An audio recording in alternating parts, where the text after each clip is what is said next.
நான் தான் Rishi. Welcome to Rishipedia. Guys, இன்னைக்கு யூடியூப்ல blogger moto vlogger content creator movie reviewer அப்படின்னு சொல்லிட்டு 1008 பேர் இருந்தாலும் ஒரு சிலர் வீடியோ போடல அப்படின்னா தான் நம்ம ரொம்ப ஃபீல் பண்ணுவோம், அவங்கள ரொம்ப மிஸ் பண்ணுவோம். அந்த மாதிரி தமிழ்நாட்டில் இருக்க பாதி பேரை மிஸ் பண்ண வச்சவங்க தான் Rishipedia Rishi bro, Tamil voice over channel Arjun bro. அவங்க 2 பேருமே இப்போ காணாமல் போயிட்டாங்க. இந்த வீடியோவில் நம்ம எதை பற்றி பார்க்க போகிறோன்னா, அவங்க இருக்காங்களா, நல்லா இருக்காங்களா, ஏன் வீடியோ போட மாட்டாங்க, அவங்களுக்கு என்ன பிரச்சனை, யாராவது அவங்கள கான்டாக்ட் பண்ணாங்களா, இல்லை டைரெக்டாக அவங்கள மீட் பண்ணாங்களா, அவங்க திரும்ப எப்போ வீடியோ போடுவாங்க, இது எல்லாத்தையும் பற்றி தான் இந்த வீடியோவில் பார்க்க போகிறோம். முக்கியமாக அவங்க எப்போ திரும்ப கம்பேக் கொடுத்து வீடியோ போட போகிறாங்க, அது மட்டும் இல்லாமல் ரிஷிபீடியா ரிஷி ப்ரோவை பற்றி உங்கள் யாருக்குமே தெரியாத ஒரு விஷயத்தை நான் இந்த வீடியோவில் சொல்ல போகிறேன். சரி, ஓகே, வீடியோ ஸ்டார்ட் பண்ணலாம். Welcome to the Hari show. நான் உங்கள் ஹரி. ஒரு நிமிஷம், ரிஷி ப்ரோ மாதிரியே சொல்லுவோம். நான் தான் Hari. Welcome to the Hari show.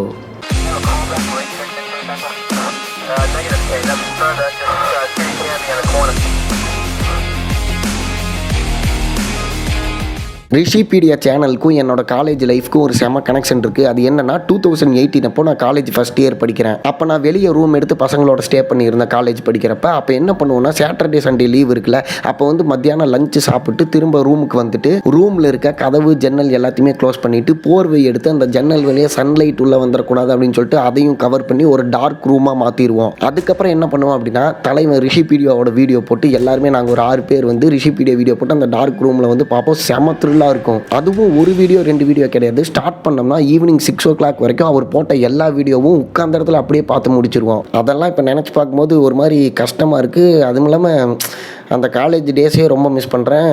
முக்கியமாக ரிஷிபீடியா சேனல்.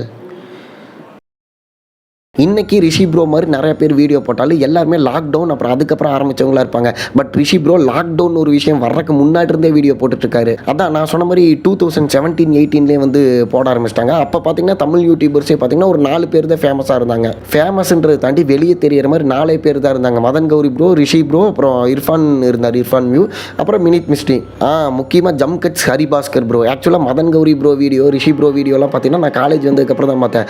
ஆனால் ஜம்கட்ஸ் அவர் ஹரிபாஸ்கர் இருக்கார்ல, அவர் நான் ஸ்கூல் 11th 12th படிக்கும் போதே வந்து வீடியோலாம் போட்டுட்டு இருந்தாரு. ஸோ குறிப்பிட்ட இப்படி ஒரு 5-6 பேர் தான் யூடியூபர்ஸ் அப்படின்னே வந்து அந்த டைமில் இருந்தாங்க. ஸோ இவங்க எல்லாத்துல எனக்கு ரொம்ப ஃபேவரட் யாருன்னு பார்த்தீங்கன்னா ரிஷி ப்ரோவும் ஜம்கட்ஸ் ஹரிபாஸ்கர் ப்ரோவும் சொல்லலாம். நான் அதனால தான் ரிஷி ப்ரோ மாதிரி பிளாக் டிஷர்ட் போட்டு இந்த வீடியோவில் பேசுகிறேன். ஆக்சுவலாக ரிஷ் கேங்கில் நானும் ஒரு மெம்பர்ன்றதை தாண்டி நாங்கள் தான் ஆரம்பத்தில் அந்த ரிஷ் கேங்கை ஃபார்ம் ஆனது. எங்களுக்கு அப்புறம் தான் இப்போ இருக்கவங்க எல்லாருமே.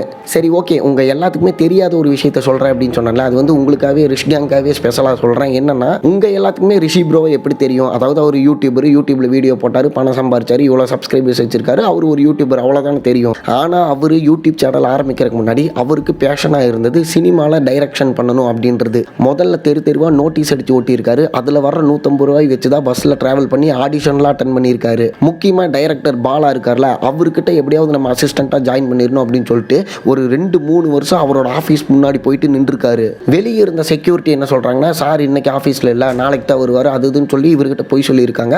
ஆனால் ஒரு கட்டத்துக்கு மேலே இவருக்கே தெரிஞ்சிருச்சு, இவங்க வந்து நம்மகிட்ட போய் தான் சொல்கிறாங்க, என்ன தான் நம்ம ட்ரை பண்ணாலும் நம்மளை வந்து உள்ளே விட மாட்டாங்க அப்படின்னு இவருக்கு வந்து தெரிஞ்சிருச்சு. அதுக்கப்புறம் சரி, ஓகே, இப்போ யூடியூப் அப்படின்ற ஒரு விஷயம் இருக்குது அப்படின்னு இவருக்கு தெரிய வருது. ஓகே, எல்லாரும் வீடியோ போடுறாங்க, நம்மளும் போடலாம் அப்படின்னு சொல்லிட்டு வீடியோ டேக்கெல்லாம் எடுத்து பார்க்குறாரு. ஒரு 300 வீடியோ எடுத்துகிட்டு 300 வீடியோவுமே இவருக்கு வந்து சாட்டிஸ்ஃபையாக இல்லை. என்னடா இது நமக்கே ஒர்க் ஆகலையே, பார்க்குற ஆடியன்ஸ்க்கு எப்படி ஒர்க் ஆகும், இது வேணாம் அப்படின்னு சொல்லிட்டு இன்னைக்கு வரைக்குமே அதெல்லாம் அப்லோட் பண்ணாமல் அவரோட லேப்டாப்பில் வச்சிருக்காரு. அதுக்கப்புறம் 300 வீடியோஸுக்கு மேலே எடுத்த வீடியோஸ் எல்லாம் ஒவ்வொன்றா எடிட் பண்ணி அப்லோட் பண்ணுறாரு. கொஞ்சம் கொஞ்சமாக வியூஸ் அப்படின்னு வந்தாலும், ஏன்னா அந்த டைமில் யூடியூப் வந்து பெருசாக பூம் ஆகலை, கொஞ்சம் கொஞ்சமாக வியூஸ் வந்தாலும் அவர் போட்ட 6வது வீடியோ இவங்க வீட்டில் இருக்கவங்களாம் என்ன சொல்கிறாங்கன்னா, இவன் என்னடா படித்து முடிச்சுட்டு சும்மா சுற்றிட்டு இருக்கான், இவ்வளோ வயசாயிருச்சு, வேலைக்கு எதுவும் போக மாட்டான், சினிமா டைரக்ஷன் சுற்றிட்டு இருக்கான், இவன் வந்து உருப்பட மாட்டான், ரோட்டில் வந்து பீடா கடை தான் போடுவான் அப்படின்னு சொல்லிட்டு வீட்டில் இருக்கவங்களே சொல்லி, அதாவது அவங்க அப்பா சொல்லியிருக்காரு. அதுக்கப்புறம் ஒரு கட்டத்துக்கு மேலே அவங்க வீட்டில் இருக்கவங்க என்ன பண்ணுறாங்க அப்படின்னா, இவனுக்கு வந்து பொறுப்பு வரணும் அப்படின்னா நம்ம வந்து குலதெய்வ கோயிலுக்கு கூப்பிட்டு போயிட்டு அங்கே ஒரு திருநூறு வச்சுட்டு கடவுள்கிட்டையாவது இவனை பற்றி வேண்டி போய் வந்து இப்படி இருக்கான், இவனுக்கு வந்து ஒரு நல்ல வழி கொடு, நல்ல வாழ்க்கை கொடு அப்படின்னு சொல்லி வேண்டிக்கலாம் அப்படின்னு சொல்லிட்டு இவரை கூட்டிகிட்டு குலதெய்வ கோயிலுக்கு போயிடுறாங்க. குலதெய்வ கோயிலுக்கு போனதுக்கு ஆனதுக்கப்புறம் இவரோட ஃபோனில் வந்து சிக்னல் இல்லை. அதனால் இவர் ஃப்ரெண்டு வந்து கால் பண்ணிகிட்டே இருந்திருக்காரு. சிக்னலே சுத்தமாக கிடைக்கல.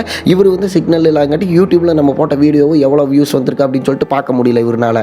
அதுக்கப்புறம் கோயிலிருந்து வீட்டுக்கு போகிற டைமில் ஒரு இடத்துல டவர் கிடைக்குது. அந்த டைமில் வந்து ஃப்ரெண்டு வந்து இவருக்கு கால் பண்ணுறாரு. இவர் அட்டன் பண்ணி சொல்லு மச்சான் அப்படின்னு சொல்லி கேட்குறப்ப, டேய் உன்னோட யூடியூப் சேனல் செக் பண்ணியா, அங்கே வைரலாக போயிட்டுருக்கு வீடியோ, செம்ம ஃபேமஸாக போகிற நீ அப்படின்னு சொல்லிட்டு இவர் போட்ட 6வது வீடியோ செம்ம வைரலாகி லட்சக்கணக்கில் வியூஸ் போகுது. நம்ப முடியல, என்னால் நம்ப முடியல. அதுக்கப்புறம் தான் ரியலைஸ் பண்ணுறாரு, என்னன்னா நம்மளோட பாடி லாங்குவேஜ், நம்ம பேசுகிற விதம் எல்லாமே மக்களுக்கு பிடிச்சிருக்கு, அதனால தான் இத்தனை பேர் பார்க்குறாங்க, இதை நம்ம அப்படியே கண்டினியூ பண்ணிக்கலாம் அப்படின்னு சொல்லிட்டு கண்டினியூஸாக வீடியோ போட ஆரம்பிக்கிறாரு. வீடியோ போடுறாரு, எல்லா வீடியோவுமே பயங்கரமாக வியூஸ் போகுது. திடீர்னு ஒரு வருஷம் வீடியோ போடாமல் எங்கே போனாருன்னு தெரியல, ஆளே காணாமல் போயிட்டாரு. எல்லாத்துக்குமே குழப்பம், என்னடா நல்லா தானே வீடியோ போட்டுட்டு இருந்தாரு, வீடியோஸ்லாம் வந்து இத்தனை பேர் பார்க்குறாங்க, இவ்வளோ சப்ஸ்கிரைபர்ஸ் இருக்காங்க, ரிஷ் கேங்கை விட்டுட்டு இவர் எங்கே போனார் அப்படின்னு சொல்லிட்டு எல்லாமே கன்ஃபியூசிங்கில் இருந்த டைமில் ஒரு வருஷம் கழிச்சு மை லாஸ்ட் வீடியோ அப்படின்னு சொல்லிட்டு ஒரு வீடியோ அப்லோட் பண்ணுறாரு. அந்த வீடியோ பார்க்கும்போதே தெரியும் அவர் வந்து ரொம்ப டிப்ரெஷனில் ரொம்ப எமோஷனாக பேசிகிட்டு இருப்பார். அது பார்க்குறக்கே ஒரு மாதிரி கஷ்டமாக இருக்கும். ரொம்ப நாள் கழிச்சு வீடியோ போடுறேன், ஏதாவது சந்தோஷமான வீடியோ, ரொம்ப ஹாப்பியான வீடியோ தான் போடலான்னு நினச்சேன். பட் இப்படி ஒரு நாள் வரும், இந்த மாதிரி ஒரு வீடியோ போடுவேன்னு நான் என் வாழ்க்கையில் எப்பயுமே யோசித்து பார்த்ததே கிடையாது. அதில் அவர் என்ன சொல்லியிருப்பார் அப்படின்னா, எஸ் டைட்டில் தம்ப்நெயில் பார்த்து உங்களுக்கே தெரிஞ்சிருக்கும், நான் இதுதான் வந்து என்னோடய லாஸ்ட் வீடியோ, எனக்கு வந்து கொஞ்சம் சில ப்ராப்ளம்ஸ்லாம் இருக்குது, அதெல்லாம் எப்போ சார்ட் அவுட் பண்ணுன்னு தெரில, பண்ணி முடிச்சுட்டு என்னால் முடிஞ்சால் தான் வீடியோ போடுவேன், இப்போ பின்னாடி இருக்க பிளாக் பேக்ரவுண்ட் வந்து நான் ரிமூவ் பண்ணிடுவேன், இங்கே வச்சிருக்க லைட் எடுத்துருவேன், கேமரா இந்த மாதிரி கேமரா முன்னாடி எப்போ உட்காந்து பேசுவேன்னு தெரியாது, இதையெல்லாம் வந்து நான் ரொம்ப மிஸ் பண்ண போகிறேன், ரிஷ் கேங் வந்து ரொம்ப மிஸ் பண்ண போகிறேன், நான் வந்து உங்கள் ரிஷி, அதனால தான் யுவர் பை ரிஷின்னு இன்ஸ்டாவில் வச்சுருக்கேன் அப்படின்னு சொல்லிட்டு ரொம்ப எமோஷ்னலாக பேசிகிட்டு இருந்தார். அந்த வீடியோவை பார்க்கும்போது ஆரம்பத்தில் நான் என்ன நினச்சேன்னா, இவர் ஏதோ ப்ராங்க் பண்ணுறாரு போல அப்படின்னு நினச்சேன். எல்லாருமே அப்படி தான் நினச்சிருப்பாங்க.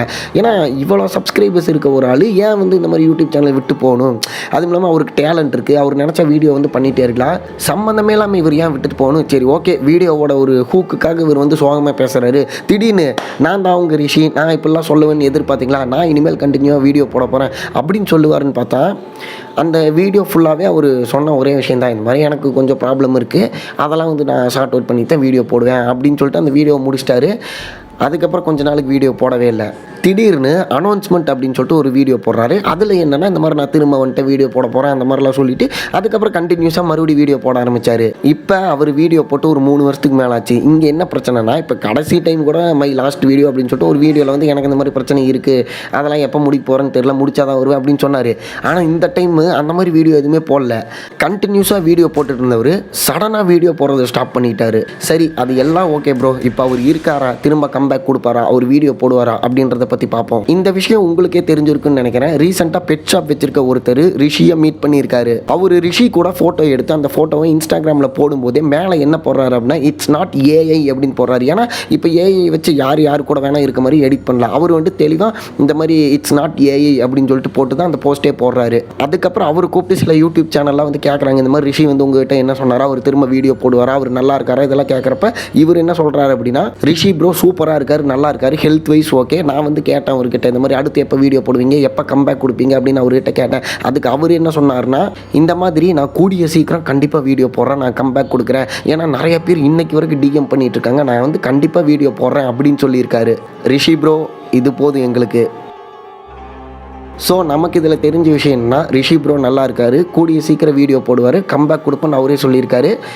வெயிட் பண்ணி பார்ப்போம். சரி okay, Tamil voice over channel Arjun ப்ரோவை பற்றி பார்ப்போம். ஒருத்தர் வந்து ஃபேஸே ரிவீல் பண்ணாமல், ஃபேஸையே காட்டாமல் வாய்ஸை வச்சே செம ஃபேன் பேஸ் க்ரியேட் பண்ண முடியுமா அப்படின்னு கேட்டால் இவர் நடத்தி காட்டியிருக்காரு. இன்றைக்கி நான் உங்களுக்கு என்ன கதை கொண்டு வந்திருக்கேன்னா, நான் உங்கள் யாரோ அர்ஜுன் யாரோ.